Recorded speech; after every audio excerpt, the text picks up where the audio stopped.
নমস্কার, এমইউ কিচেনে সবাইকে স্বাগতম। আজকে আপনাদের বানিয়ে দেখাবো রুই মাছের ঝোল।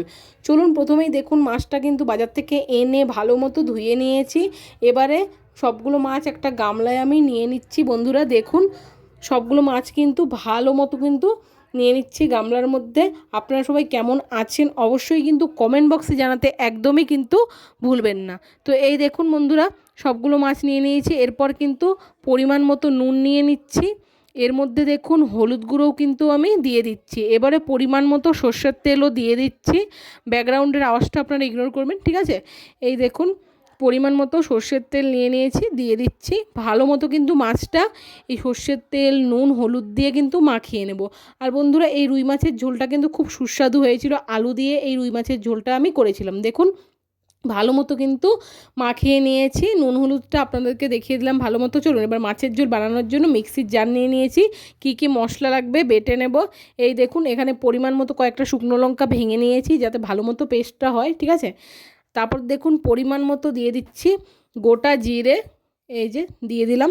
এরপর দেবো পরিমাণ মতো জল, তারপরে কিন্তু ঢাকাটা দিয়ে দেবো, বেটে নেব। অবশ্যই আপনাদের বাটাটা দেখাবো। এই দেখুন চলুন বেটে নিই। আর এখানে দেখুন মাছ ভাজার জন্য কড়াই গরম বসিয়ে দিয়েছি। কড়াই গরম হয়ে এলে কিন্তু সর্ষের তেলও দিয়ে দেবো। মাছগুলো আরও একবার আপনাদের দেখিয়ে দিলাম। চলুন পরিমাণ মতো সর্ষের তেল দিয়ে দিচ্ছি, সেটাও আপনাদের দেখিয়ে দিই। এই যে অনেক দিন পর আজ ভিডিও দিচ্ছি বন্ধুরা, ঠিক আছে। একটু ব্যস্ততার কারণে শর্ট ভিডিও আপনাদের সাথে শুধু শেয়ার করতে পারছি, বড় ভিডিও দিতে পারছি না। তবুও চেষ্টা করবো আপনাদের সাথে বড় ভিডিও শেয়ার করার, ঠিক আছে। এই দেখুন সবগুলো মাছ কিন্তু আমি ভালো মতো ভেজে নেবো। এই যে দেখুন দিয়ে দিচ্ছি তেলের মধ্যে এক এক করে নুন হলুদ আর সর্ষের তেল মাখানো মাছগুলো।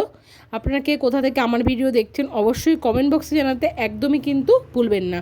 এই দেখুন এরপরে কিন্তু মাছগুলো উল্টে নেবো, একটু দেখে নিচ্ছি ভালো মতো হয়েছে কি না ভাজা। এই দেখুন আরেকটু হবে, তারপর কিন্তু উল্টাবো। হ্যাঁ, এই দেখুন উল্টে নিচ্ছি মাছগুলো। এই যে কে রুই মাছ খেতে ভালোবাসেন অবশ্যই কিন্তু কমেন্ট বক্সে জানাতে একদমই ভুলবেন না।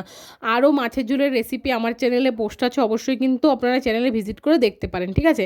এই দেখুন ভালো মতো উল্টে পাল্টে মাছগুলো কিন্তু ভাজা কমপ্লিট হয়ে গেছে। চলুন বন্ধুরা এবার একটা প্লেটে নামিয়ে নিই মাছ ভাজাগুলো। সবগুলো মাছ কিন্তু একইভাবে ভেজে নেব। চলুন সবগুলো মাছ ভেজে নিই, তারপর দেখাই আপনাদের। এখানে দেখুন বাটাটা কিন্তু কমপ্লিট হয়ে গেছে।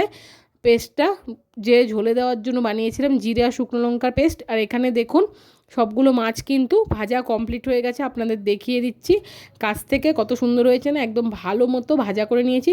চলুন এবারে মাছ ভাজার তেলে আরেকটু তেল দিয়ে তেলটা গরম করে তার মধ্যেই কিন্তু গোটা জিরে ফোড়ন দিয়ে দেব।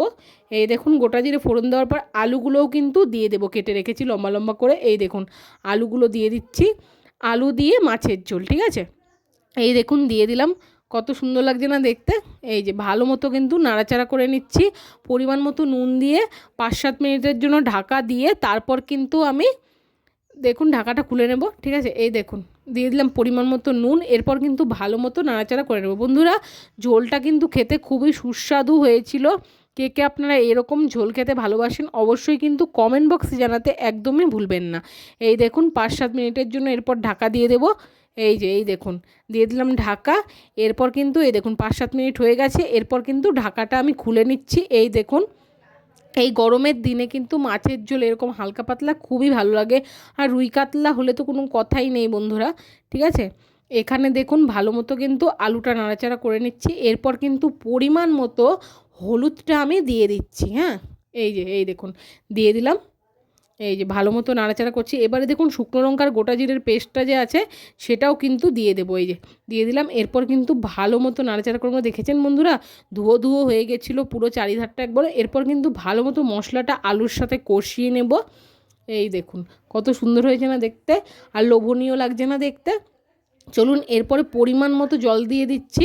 কষানোর পর পরিমাণ মতো জল দিয়ে মাছগুলো দিয়েই কিন্তু ফুটিয়ে নামিয়ে নিলেই তৈরি হয়ে যাবে আলু দিয়ে রুই মাছের ঝোল, অথবা বলতে পারেন জিরে বাটায় আলু দিয়ে রুই মাছের ঝোল।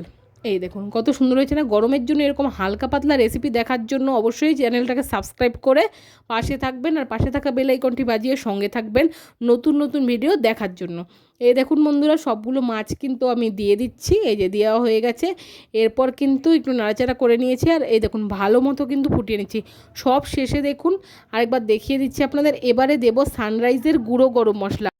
চলুন বন্ধুরা দিয়ে দিচ্ছি। এই যে এই দেখুন সানরাইজের গুঁড়ো গরম মশলা দিয়ে দিলাম।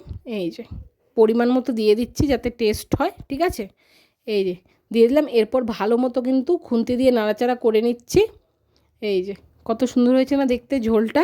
চলুন এরপর গ্যাসটা বন্ধ করে দিই একটু ফুটিয়ে। এই যে গ্যাসটা বন্ধ করে ঝোলটা কিন্তু একটা গামলার মধ্যে নামিয়ে নিয়েছি।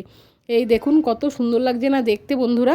আমার ভিডিও যদি আপনাদের ভালো লাগে অবশ্যই কিন্তু লাইক কমেন্ট শেয়ার সাবস্ক্রাইব করতে ভুলবেন না। এইভাবেই পাশে থাকবেন, নিত্য নতুন ভিডিও দেখার জন্য সাথে থাকুন, পাশে থাকুন, দেখতে থাকুন এমইউ কিচেন। আর অবশ্যই কিন্তু চ্যানেলটাকে সাবস্ক্রাইব করবেন যদি চ্যানেলে নতুন হয়ে থাকেন, আর আপনাদের পরিবারের সাথেও শেয়ার করবেন আমার চ্যানেলের লিঙ্কটা। আর যদি আমার ভিডিও ভালো লাগে অবশ্যই তাদেরকেও বলবেন সাবস্ক্রাইব করতে। তাহলে আজকের মতো আসছি, সবাই ভালো থাকবেন, সুস্থ থাকবেন, সাবধানে থাকবেন, ধন্যবাদ।